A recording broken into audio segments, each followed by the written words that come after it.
Needless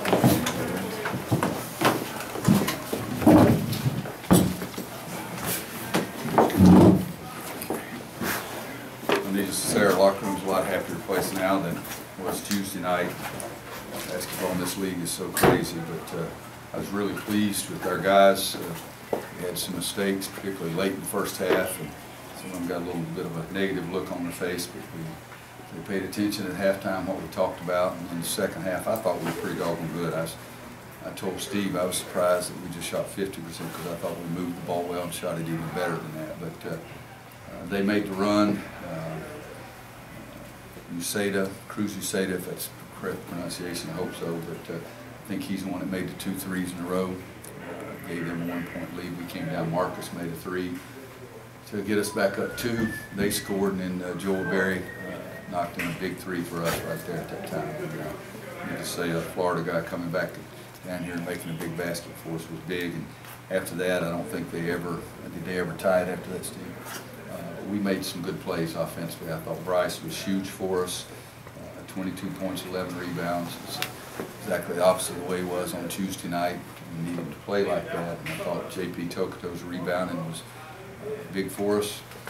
We turned it over too many times, but still we made plays. Other than Nate's turnover late, I think we got good possessions. And then going to the free throw line, it's 2 big free throws in Durham, 2 1-and-1s in the last 1 minute and 21 seconds, but made a bunch of them today. And we also, you hate like the Dickens for Angel, and I mean that seriously, the kid to get hurt because he's played his tail off all year, and you hate that to happen.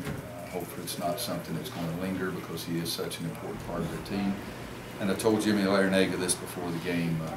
I've actually dictated a letter to him thanking him for him and his staff wearing the Carolina blue shirts and or ties. Their first game after Coach Smith's passing away, and I thought that was a classy move, but it hadn't gotten to my secretary's desk yet. I thought he would have already gotten a note, and, but he has not, but he will be getting it. But I really thank Jimmy for that.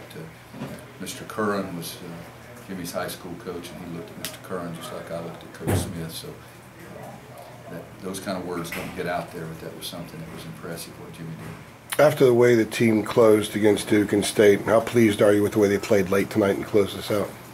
Well, you know, at State, we made such a great run there, but there was still a lot of time left in the game, and we just went brain dead with our execution in the State game. Duke made some plays and the whole bit. State had to make plays, but we were just awful the last 3 minutes there. And today, I think we were really good. Spent a little time on it yesterday in practice, but I think just give the kids credit for it. JP filled the stat sheet all across the board. Is that something you confidently expect from him? I wish you'd leave out the turnovers. Does not need to fill that stat, but I thought a couple of big-time rebounds that it was who was going to get it, who was going to get it. JP came and got it. We've tried to get him to restructure what he's thinking because we played him, quote, at the 2 earlier and Justin Jackson at the 3. And he felt like he needed to get back on defensive balance. So last week, 2 weeks, we've made it pretty clear that he's the 3-man. He has got to go to the board and rebound for us, and he's done a much better job of it. You mentioned Angel. What about also Sheldon? For them, picks up a 4 foul now. They're without their 2. Yeah, 2 leading scorers. It's always we like a big possession game because we like to play guys and see if we can get into the other team's depth. Needless to say, it was very unfortunate for Jimmy and his crowd with Angel getting hurt, but we do want to try to get fouled. We're leading the country, in my mind, in the number of times that we reach in and make silly fouls, but we were fortunate today on that from our end. With Bryce, what was the main difference tonight as opposed to? I have no idea. What's your read on just? I have no idea. To figure that out, we would have changed him 3 years ago, but he was fantastic today, and he was a non-factor in the game. Tuesday, he didn't play as poorly as I coached, but I think he was 1 for 6, something like that Tuesday. Today, 11 for 15 is a heck of a lot better. Maybe it's the warm weather. Coach Theo was dressed out. Was he a possibility to play? No. Just part of his rehab, trying to let it do something. And he has not been cleared. He hasn't done anything in practice other than what you saw him do today. We had Stillman, I think, was dressed out also. I get tired of looking over and seeing all the coats and ties let them dress up like players. Well, obviously not a huge contributor today, but Joel James, what can you say about his development, I guess, the last couple of years, and did he get any extra juice from playing down? Well, Joel was big for us in the first half. I mean, Kennedy was stinking up the joint, and Joel made some plays for us, made 2 baskets, 2 free throws, and Joel's getting better and better. It's a little bit of a hard game because he's a low post player, and what is their center doing most of the time on offense? Setting screens out 25 feet from the basket, so that's a little bit more difficult for him to cover. But he's getting better and better, and I thought really the first half particularly he was big for us. Just a question from Aaron Dodson at the DPH. He said that Kennedy's gone through a lot of changes from obviously his body to the lineup and a few injuries along the way. How has he responded to what you've asked of him this year? Well, Kennedy's getting better, but I mean, you got to play better on game day. And trying to turn around and duck your shoulder. We've never taught a move in my entire life that you duck your shoulder into another guy's chest.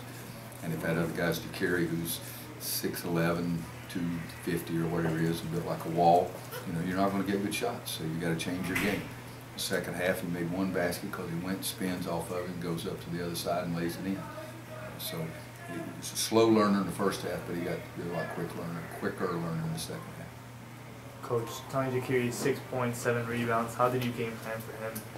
He's a load. I think he's probably improved as much, if not more, than everybody in our entire league. We tried to go box him out early, but the ball didn't really bounce his direction very much. But I think the rebounding edge was 42-28. We wanted to have a big rebounding edge and thought we should have. Is that right, Steve? So it's Jakiri's really played. Well, he's the leading rebounder in this league. This league is filled with good players. Anything else? Okay, players available.